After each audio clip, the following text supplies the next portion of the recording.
Let's get to talking about Star Citizen developmental progress. I'm your host, Space Tomato. I make news videos, skits, cinematics, and more for sci-fi gaming in general, but especially Star Citizen. And I try to maintain a high quality with every video. If you are here, you probably want to hear about the new gameplay, I assume, and this monthly report has quite a bit of it, so let's get on with it. Here are the things I found interesting in the August monthly report. Don't forget to subscribe and check out my September giveaway in the video description. And thank you for coming to my Tomato Talk.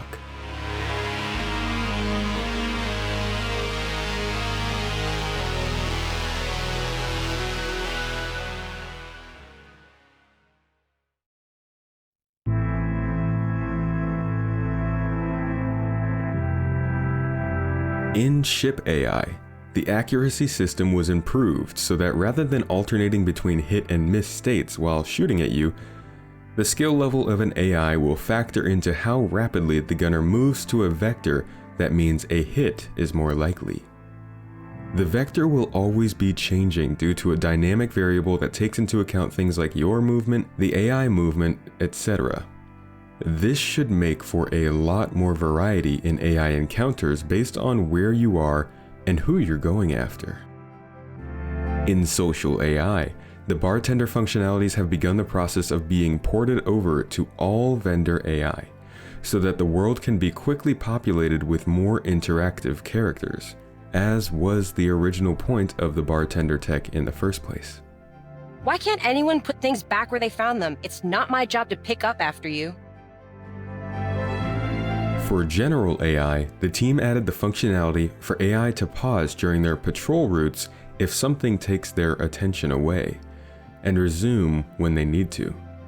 So if you're stealthing around and you, burp or something, the NPC can now be like, huh, that sounded like a burp. So don't burp. The look component that we covered in last month's monthly report that they've been working on was also rectified to use target location rather than just direction to determine where an NPC is looking.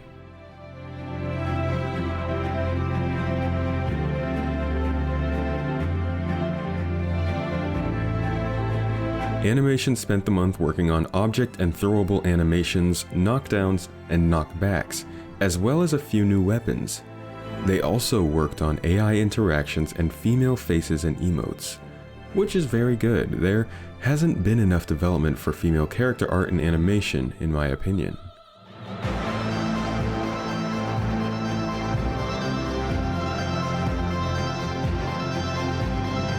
Last month, we discussed the Planet Editor brushes that were finally finished in July. In August, the Environment Art team put those brushes to work and got Pyro 6 to white box complete. While Pyro 5 is currently on hold due to planetary cloud tech, its moons have entered production as well. This is great timing for the team, as it lets all the artists grab one moon and go crazy with the new tools. They have a clear idea of how to use the new tech, but this is also a good opportunity to see how the artists go about making a new planet from scratch and use slightly different workflows. This tech will hopefully add to the speed of which a basic planet can be created, much in the same way earlier milestones increased the speed at which moons were created. Stanton's planets are also seeing some work with R&D on Crusader's flow maps, bringing it closer to reality. But we'll talk about the progress on planetary cloud tech a bit later. That's right, planetary cloud tech got a mention this month. In ship art, the Mercury Star Runner by Crusader Industries continues through final art, with the interior receiving additional detail. I assume moving the interior from gray box to the final art stage. Here's an interesting tidbit though, we'll say a snippet. A functional dashboard with articulating buttons is in development. This will include independent power control for various systems, weapon controls, and more. Each system is planned to have built-in feedback to allow players to see the state of each system at a glance and identify if damage is preventing a system from working. So is this new HUD work that will be prototyped on the Mercury? What do you guys think of this? It sounds more applied than your usual HUD work.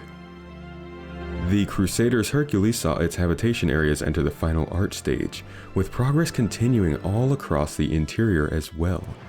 The Origin 100 series is now art complete and will most likely be shown off quite a bit more in the lead up to 3.11. And the Asperia Talon, which was just recently revealed, is in the final art stage already. In weapon art, despite completion in July, an additional pass was made on the Bearing grenade launcher, and the Bearing shotgun received its game-ready setup and level of detail pass. No progress on the Bearing sniper, however. Missiles and missile rack metrics saw work, and automatic defense turrets were worked on, hopefully with better results than the current ones.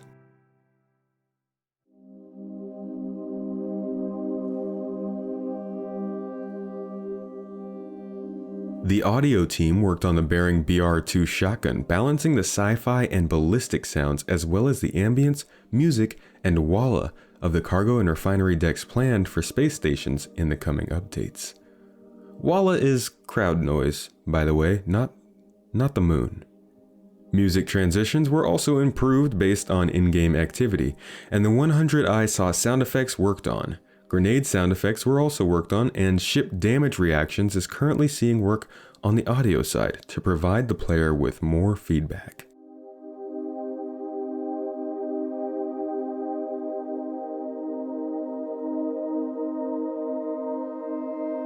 Okay, so normally I skip engineering, but I actually understand some stuff this month, and I think you're gonna want to hear it.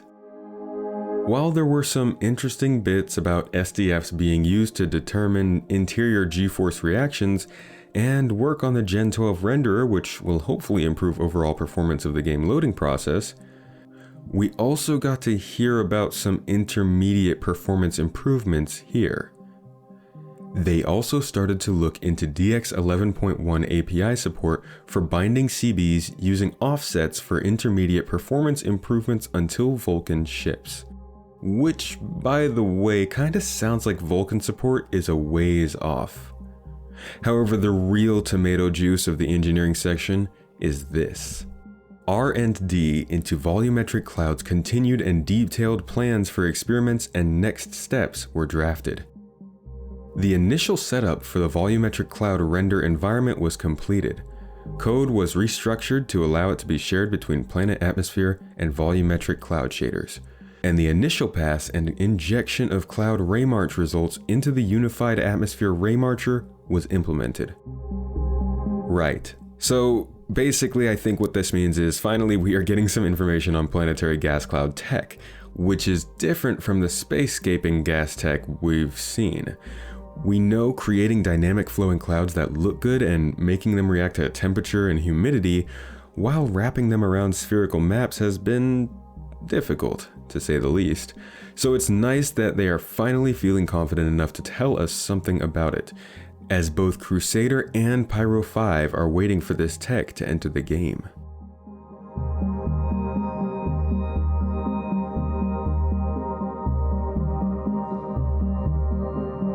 Moving on to gameplay features, the work that we saw on last month's report to convert all front-end screens to building blocks was completed, and the first art pass is now being focused on.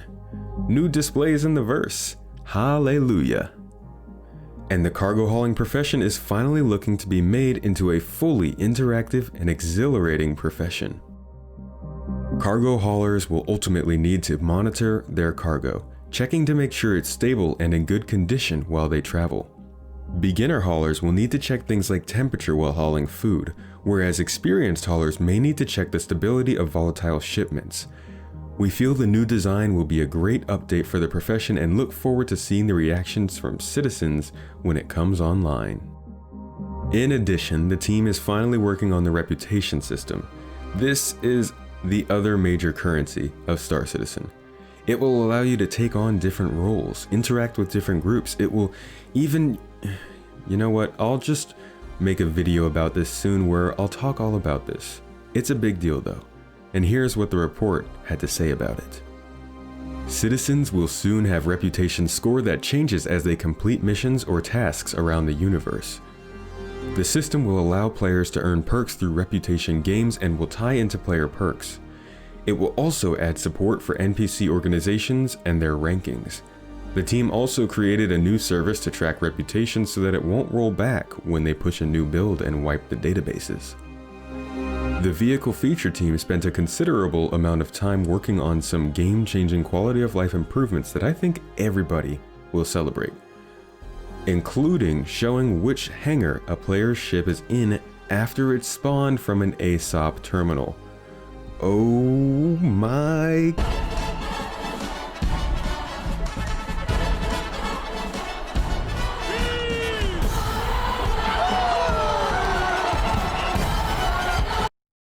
For a future release, they're working on a feature to highlight a ship's available entrances too, such as ladders, doors, and elevators. Maybe if I could just get like an open door command. Oh, look at that! I found the open door button. All good.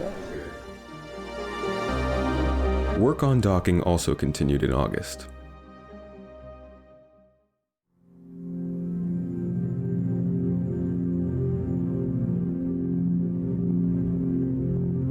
The level design team continued to work on the new rest stop interiors, ensuring space for future expansions within each layout, which we heard about on last month's report.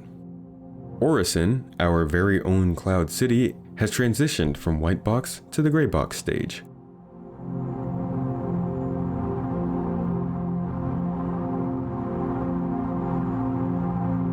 Last month, the lighting team completed their work on the upcoming cargo decks and began preliminary work on the Orison landing zone. R&D continued on the character lighting and comms calls that we discussed in last month's report as well.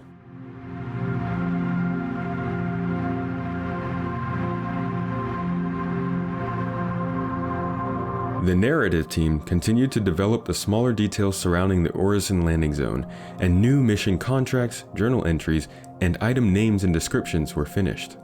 New missions mean new fun, and we've seen a couple of hints at those missions which will be touched on later in this report. Remember that narrative timeline I mentioned in last month's report? They also began constructing a narrative timeline for the PU, where they can map out projected storylines on everything from a local level event to events covering multiple systems. Well, that work continued in August, and now we know this includes plans for expanded mission content for future releases. Sweet.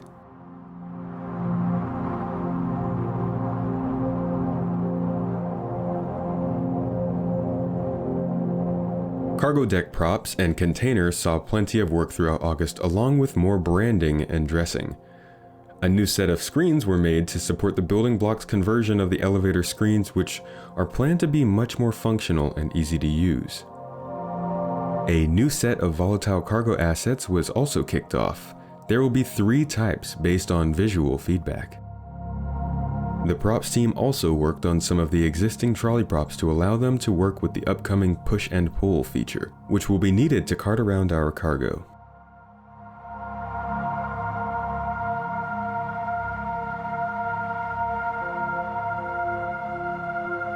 A full rework of in-game notifications is currently in progress, which is good because the system is, well, clunky. New notification processes will begin to be implemented into the system.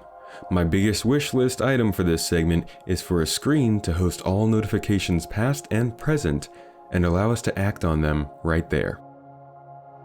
The back-end architecture being used to increase player concurrency also saw a lot of work last month. We've heard about this before and patiently await its coming, as this should make it easier for more servers to spawn, allowing you easier access to play with your friends.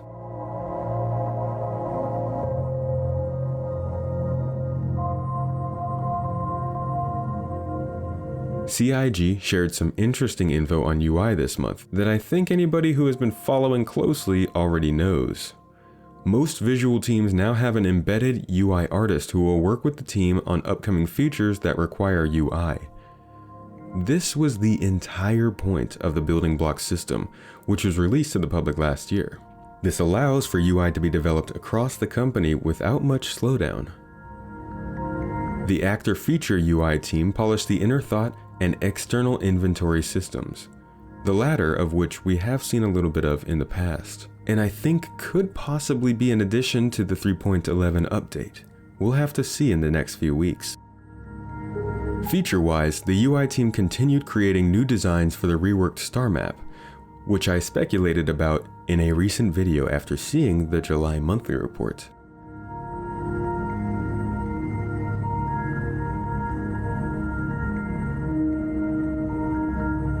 Finally, the VFX team progressed on refinery locations with various molten metal activities that will be visible inside the areas.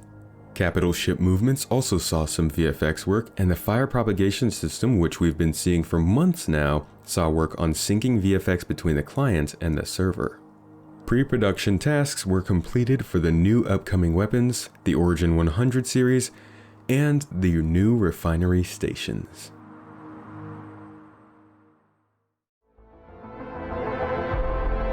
This was an exciting monthly report. The 3.11 update looks to be adding some decent gameplay and overall quality of life updates to the game.